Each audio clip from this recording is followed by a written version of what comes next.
Hello and welcome to your weekly horoscope forecast for week commencing the 7th of March for the Sun or the Ascendant.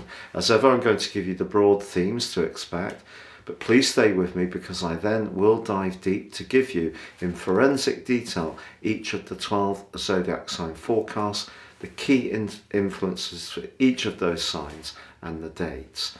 Now this week begins with Venus and Mars having relocated into the sign of Aquarius. Now waiting for them is Mercury and Saturn.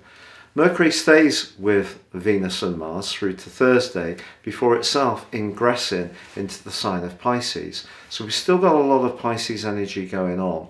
Also the Sun in Pisces is aligning with Jupiter in the first half of this week, which is very uplifting energy. The second half of this week, it goes alongside Neptune. Now that could see us wanting to conserve our energies a little bit, but also indulge anything to do with film or photography, escapism in a creative way. The quarter moon on Thursday, however, is in Gemini, and because Neptune's in the mix, this 12th third house axis can create the conditions for gossip or for distorted messages.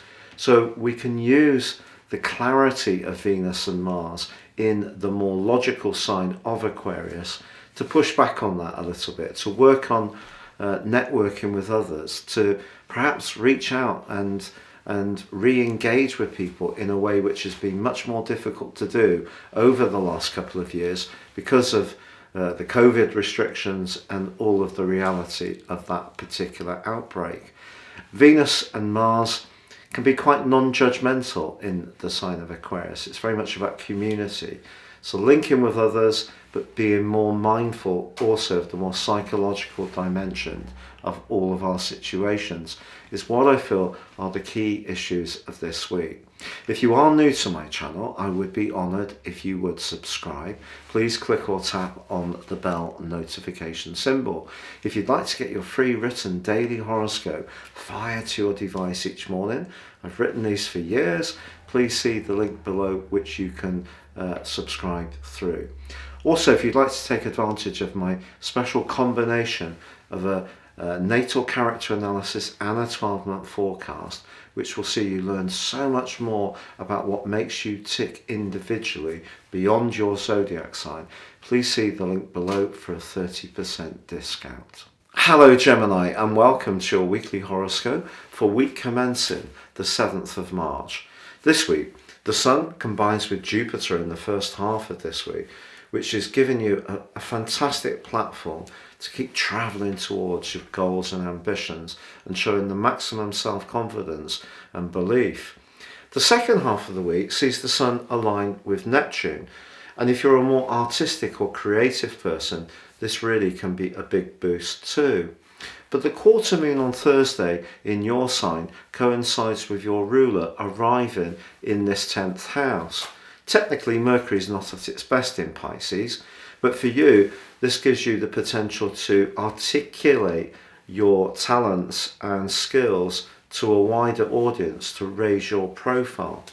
The trick, I think, is going to be in being absolutely clear about what your objectives are, because the quarter moon does get tied into the dreamy ephemeral energy of Neptune, and that can distort a little bit. So if you're not quite sure what you're trying to go for, or you've got different options, I think it's possible that the person you're talking to or the organisation that you're trying to gain recognition with may be a bit unsure where you're coming from.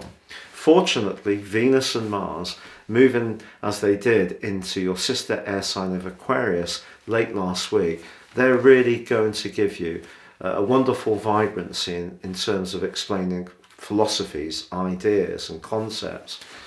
And also, if you're someone who wants to travel and even wants to travel with your work, you may find yourself applying for a job that gives you the opportunity to do precisely that. The Sun in Pisces is also linking in a very stable way with Saturn in the sign of Aquarius. So something that you've been working on for some while in terms of widening the scope of your activities could now reach a point of becoming more solid and giving you a real sense that you are gaining traction, so that potential dreaminess that comes from Neptune on that quarter moon just asks you to make sure that perhaps you run through your strategy with someone you can really trust. Particularly if you are applying for a job, you maybe need to just alter or modify your curriculum vitae for each individual role you go for. And somebody who knows your situation well could actually be a real source of help, because maybe they're a bit outside your situation and their advice could prove to be really very supportive.